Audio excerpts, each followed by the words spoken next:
I guess we're live. Tally is in the house. First one is always. Welcome, Tally. It is good to see you. We got Andrea Ali has joined us. And if you guys are watching from over in YouTube or Periscope land, make sure that you comment. That's how I know that you guys are there. You see, I am restreaming this, and I don't have the interface of YouTube or Periscope. I'm using Restream. So you commenting is the only way that I know you guys are there. And of course I want your comments because this is a discussion. I'd like to talk to you guys and have your input. Egan from Florida, how are you doing?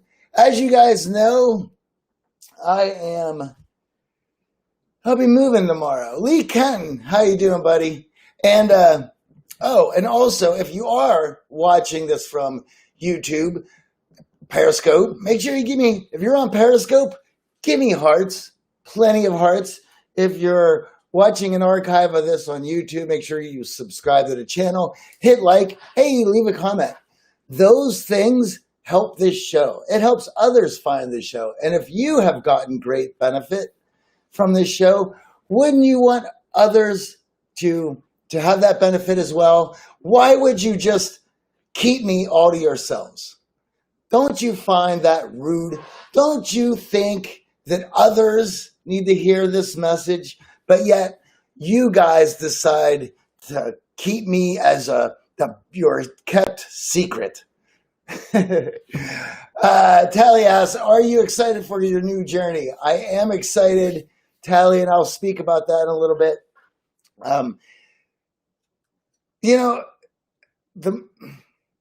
I guess, we'll wait on that. Let's wait on that because we'll finish that out. But I wanted to start with the optics and messaging of the RNC. Tally says you could be the next Wayne Newton.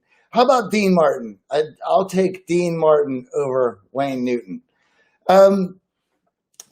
Wayne always seemed a little bit annoying to me. But Dino, yeah, why be Wayne when you can be Dino? That's all right. All right, so yes, Vegas it is. But why not Elvis? 68 comeback special from Vegas. Yeah. All right, here we go, guys. So when the DNC, the Democratic National Convention, came, we did an autopsy to look at its marketing and optics to see how they came through. And I wanted your guys' input on what you saw, what you felt. As all political rallies go into modern times, I felt the thing was a complete and utter shot show, if you know what I'm saying. I swear I cursed a lot yesterday, and I didn't want to do that, so I'll try not to do it today. I just find these political pep rallies to be a little bit wacky to begin with. Anyway, the DNCs was what it was. They wanted you to think they were cool and hip and with it, and they had their stars and their messaging and all that. I did that episode, and if you want to go back and watch it, you can. All these are archived on YouTube. So I talked about it, and I said, and after a couple days of it, I got bored with it because, well, they're boring. And with everything else going on, I just don't like to be lied to, gaslit, and everything else that goes along with all politics. However, in pushing around the DNC, I told you guys that I would do the RNC as well. So I don't carry any, I'm nonpartisan. I go with the party who I think is best for the country at the time. I also have some other reasons in making my choices the way I do. If you've been listening to this show, I don't think it's incredibly difficult for you to figure that out. All right.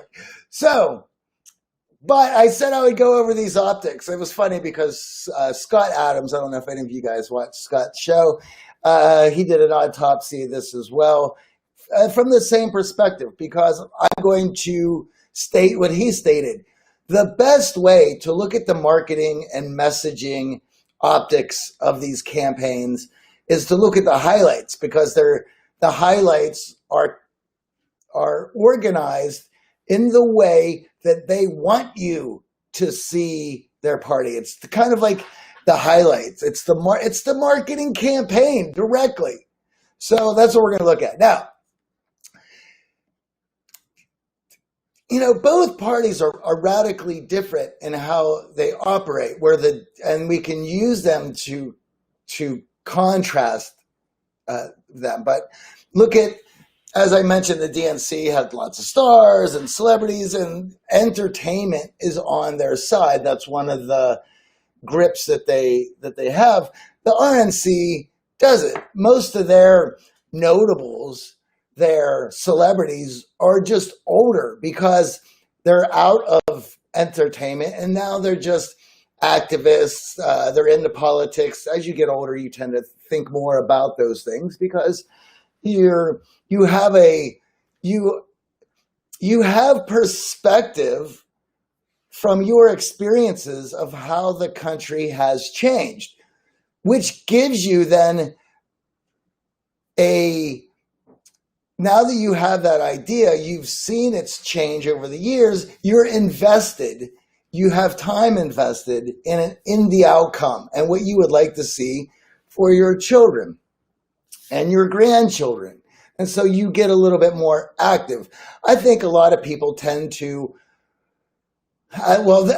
there's a couple things. We know temperament-wise that as you get older, you tend to just get more conservative. You've figured out routines and habits that best fit you. You've drawn boundaries in order to protect yourself and to cultivate these habits so that you can be successful and flourish.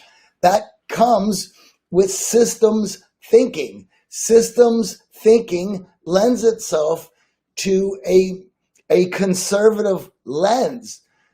You grow up either wanting your children or grandchildren to experience something in the way that you had, or you have the advantage of seeing where it can be better, where it's heading, to escalate that, to accelerate it, whatever that may be.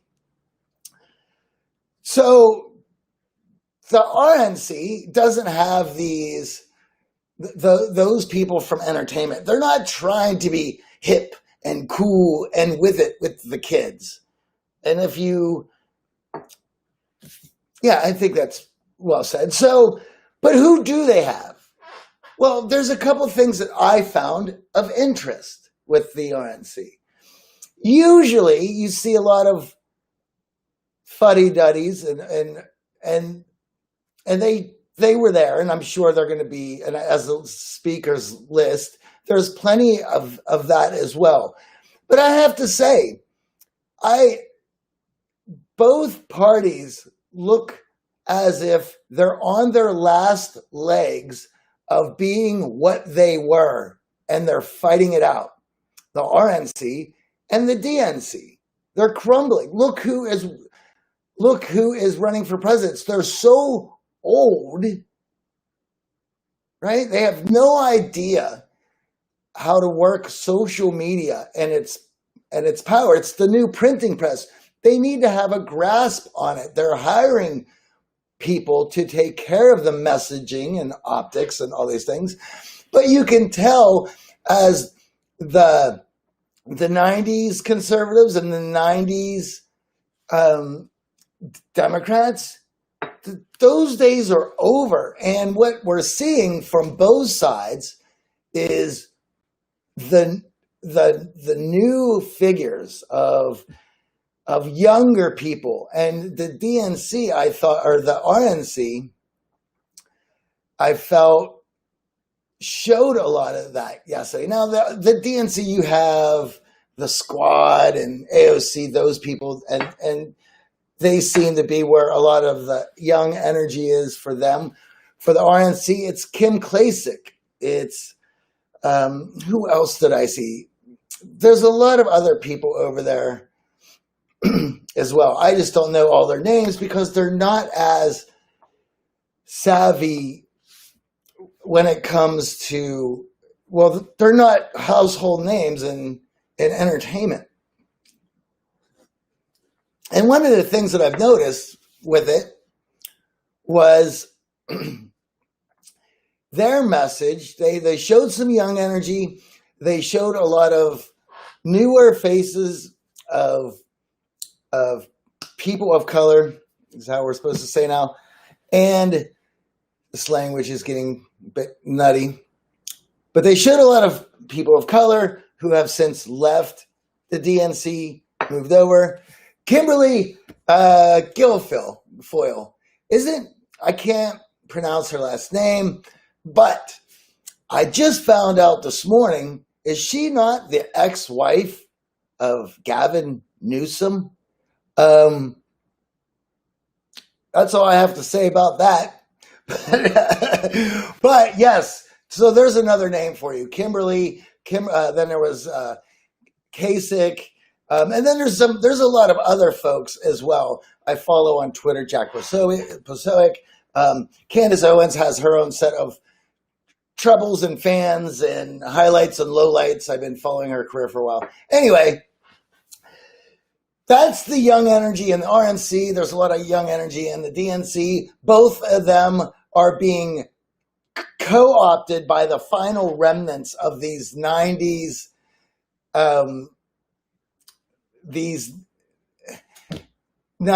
political affiliations, which is, I find interesting, but they're pushing them out and hard and fast.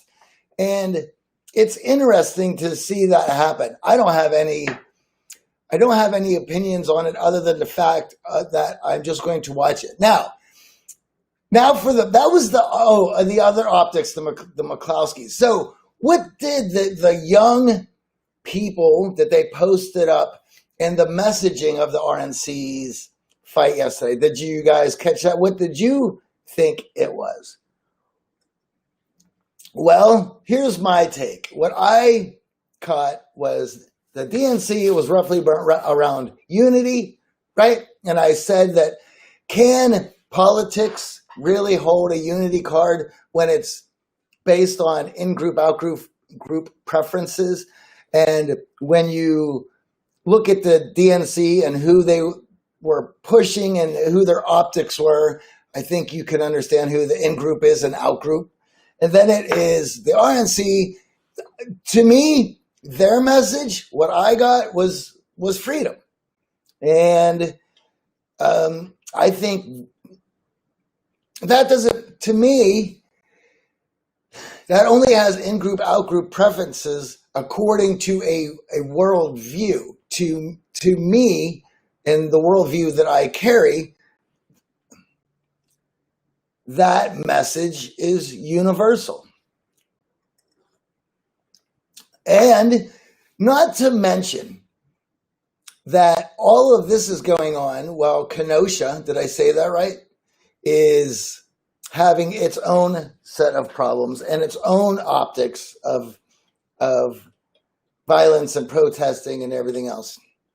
So that's what I had to say about that. That's the optics. Those are the messages of the marketing for the RNC. Perhaps I'll speak more on it over the next few days as we see how things play out. But as you guys know, I am moving to Vegas tomorrow. I'm hoping to be back up and running to check in with you guys on Thursday. I don't know how that's going to work out as I'm trying to get the internet and stuff hooked up over there now. Or as soon as I get off this call. But those were my thoughts on that. Now, I told Hallie that I would speak about Vegas, so let's go ahead and do that. Was there anything else that I wanted to mention? Oh, but outside of the young energy, it's funny because, of course, I use Twitter a lot. There are certain aspects about Twitter I love. I love that it is an idea platform. I love that it's fast. I love the relationships that I have built. On Twitter, but obviously Twitter has its problems as well. Point being is it's because it is a left-leaning platform, it was difficult to get much highlights for the RNC than it was for the DNC. And it's because of the skewed leanings of the platform, it has a skewed world view, or if you use it a lot, it tends to skew how you see everything, and which by presenting certain ideas and propagating certain ideas that it wants you to see. With that, I have noticed that when I am not stuck in my apartment staring at Twitter and interacting with people, that when I am outside, the contrast in what is Twitter is telling me is going on to what actually is going on are two completely different things. Therefore, I'm not going to be on Twitter as much as I have been before, because I cannot take the insanity that is this election period. And I have noticed that even though I dabble in it just to see what's going on, it is having a significant effect on how I think and how I feel. And I have too much amazing stuff that I want to focus on rather than getting dragged into politics. So there you go. There was my autopsy. That we'll probably dig in a little bit more as it goes on, if anything notable happens. Now, Tally asked about Vegas. So we're heading tomorrow. I'm very excited about it. I think a new environment and new surroundings will allow me to get excited again, as I have been on Hollywood Boulevard since March in my studio apartment. And the world around me has changed significantly in LA. And the rumors and the stories and the articles that you are seeing that California is having issues right now, I would say cannot speak loudly enough of how true that actually is. I am here. It is why I'm leaving.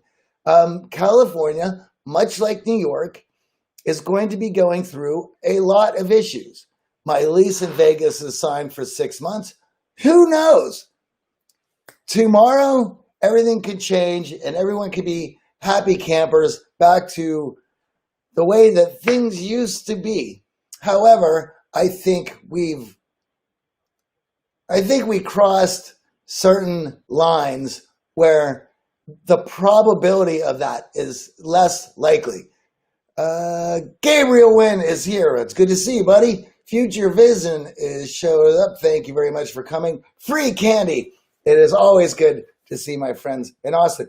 And speaking about moving, Free Candy, I hope you realized the amount of Los Angeles people who are flooding into Austin. And because I have plenty of friends in Austin, like our friend Free Candy, I've been there enough to know that Austinites cannot be too happy about this, because several reasons. Number one, the infrastructure of Austin is not up to snuff for the amount of people they're getting. Austin had already had infants, and Free Candy, please correct me if I'm wrong, which is, I have always felt, and I have been told by many Austinites, that its infrastructure was not up to snuff for the amount of people they've already had moving to Austin. And we've just accelerated that process leaps and bounds. I personally know multiple people who are moving to Austin, let alone influencers like Rogan or Akira the Don who are moving to Austin, who have large audiences, who are following them. So you Austin folks, I hope you are ready for what's about to happen. Now, is that good? Is that bad? Well, I've already seen some memes from Texas that said, hey, welcome to Texas. Drop your bags off at the state. Basically saying, don't bring your voting policies. Oh no, Free Kitty says, I can't wait to get out of here. They are, I'm telling you, Free Kitty, I know lots. I also know lots of folks from LA that are moving to Vegas. But because how hot Vegas is, and it's in the desert, and it's kind of like it's a weird place because it's an adult Disneyland sort of, and not many people see it as a place to relax or to raise a family.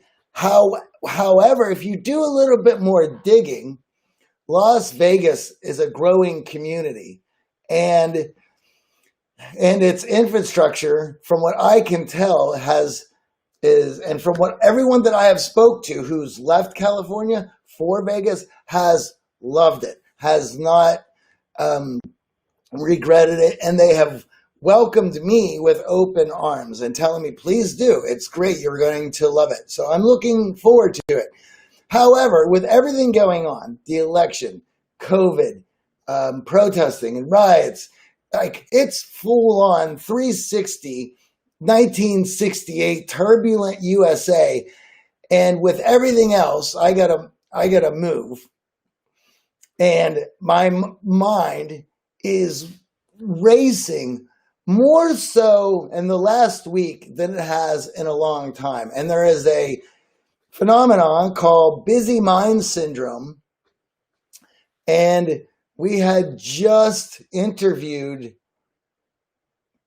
Jessica Baroche, who I believe that's her name. If I've mistaken it, my apologies. Who is a psychologist who specializes in busy mind syndrome. And one of the stories that I was telling her is I never realized that phenomenon until I turned into my mid-20s. And in my mid-20s, with the advent of social media and technology starting to get a foothold in mainstream culture, and the beginnings of social media such as Friendster and MySpace and other smaller budding social networks, it was the first time my mind started racing as I was starting to see people live social lives outside of real life and leaving these social lives online, virtually. You see, this splits human psychology in a manner that you have to compensate for. The reason of this split is that we are social animals. We have herds, groups, social networks that we use to feel safe, to connect, to look at social norms, to find our tribe. And without those social networks, our anxiety tends to go up, especially if we are the out group of the in-group preference. If you are an outsider, this is what makes tribes and finding your tribe so important. Of course, if you look at me aesthetically, you would say this is a rocker dude. Yes. So he would have a rocker tribe in which he rolls with to have safety and to feel connected. And these are great. Now, with the advent of social media, there was now people who are forming new tribes online. Uh, so Ab Sharma says, first time watching your video, and you've picked up a crucial topic. Well, thank you very much. I appreciate that. If you are watching in YouTube Periscope land, if you comment, that's how I know that you guys are there, because I'm restreaming this and don't have the interface. Eddie Frank says, hello, and hello to you back. Anyway, so that is the first time that there was this psychological split in your herd, in your tribe. And because other people around me were living lives online, talking about their online friends or the communities that they have built, there was an anxiety level that had went up because I was the out group of a new in group, of a new tribe that was forming that I didn't have access to. I wasn't online as much as my other friends in the early days. And this is 2005, 2004. And in fact, the only computer I had access to was the one that I had at work, where I used it in order to book tours and to reach out to other people. But the online communities had evolved much farther than that. But as somebody who didn't have a computer, I was not privy to them. So anyway, my point being was that my mind started racing because my anxiety levels were going up, because my friends around me were now part of different tribes that just happened to be online. Because those tribes were online, I did not have access to them. I had felt for the first time with my friends on the out group of the in group. Right on time. Good morning to you, Charlie. You're on time. It's almost 9 o'clock. I gotta go. So anyway, Charlie, you must have had a later date at work today, but I am glad that you made it in, buddy. You could catch the replay. So anyway, we interviewed Jessica. Her episode is going to be coming out soon. And then with that, I got a bunch of packing to do today. I have a lot of work today. I have an interview with Guy Raz today of how I built this, which I'm looking forward to. So I'm going to get on to all those things. That was my autopsy of the RNC. Perhaps we'll chat about that. But the next time that I see you guys, I should be in Vegas. Yeah, 68 comeback special. I'm going to do my best Dino impression for all of you guys. Anyway, JM, it's good. Thank you for posting. I'm glad you popped in. I hope you were able to see the show. Yeah, man, Vegas. That's it. That's where I'm going. And I will, you know what? I'm going to say this again as well. Yes, I am leaving because California has fundamentally changed. In 6 months, perhaps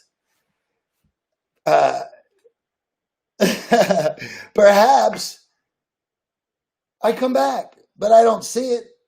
As I mentioned, the changes that I have seen, I think we're beyond a point of no return, at least in the short term. But I'm going to step off of a lot of the social media, as it's been driving me batty lately. As we get closer and closer to this election, it's the optics and the marketing and the back and forth is speeding up to such record levels that it's first of all, it's impossible to keep up with, and they don't want you to. They're using marketing. They're using law of averages. They're so they know that you can't keep up. It is about hammering your subconscious with so much marketing materials that the decision is not up to you, that it is up to your emotions. They are speaking to your emotions. They are writing marketing for your emotions. They are creating optics for your emotions. And the war and the battle and the election is going to be fought subconsciously. marketing, not policies. Absolutely. It's all marketing. So that's where it's going to be fought. That's why I have done the marketing class a few months ago, that if you want to check out how I showed you political marketing and an optics messaging and language, you could find that archive in YouTube. But I did that so that you guys could look at this stuff objectively and not fall victim to the emotional manipulation that marketing is designed to do. It's also why I did an autopsy of the RNC and I did an autopsy of the DNC. And I'm not pulling any punches to either one. And I'm trying to be as objective as possible. And that's why I'm doing it. I want you to be knowledgeable. I want you to have control over your emotions. And I want you to be able to disseminate what you are seeing and how it is affecting you. Because I want you to be a bigger, badder, smarter, faster, better you. Yes. All right, guys, I gotta go. Right on, Joe. JM says Trump or Joe Jorgensen. I don't know enough about Joe. I thought she had posted some silly stuff, but I haven't read. I can't keep up with it all. But anyway, thank you guys. If you are watching this on YouTube, Land, and Periscope, give me a follow, give me a like, give me a comment. When you engage, it helps others find the show. And guess what? We can help other people wake up to the emotional subconscious manipulation they're being exposed to, so they can make the right choices for themselves. Also, if you enjoy what I had to discuss today and you want to learn more, check out the Art of Charm's Communication Accelerator. If you go to our website, you can go to artofcharm.com/courses. You can find it there. You can also find the accelerator in our link tree. It's rad. It has all the best bits from our online classes, live training programs, and expert guests over the last 15 years for marketing, persuasion, and network building. Get it. And implement it. And let's talk about it. It's rad. Thank you, Ab Sharma. He already hit the notification bell so you know when I go live. Yeah. All right, guys. Next time I talk to you, I should be doing it from Vegas. No show tomorrow, hopefully Thursday. But if not, you will definitely see me on Friday. See you guys.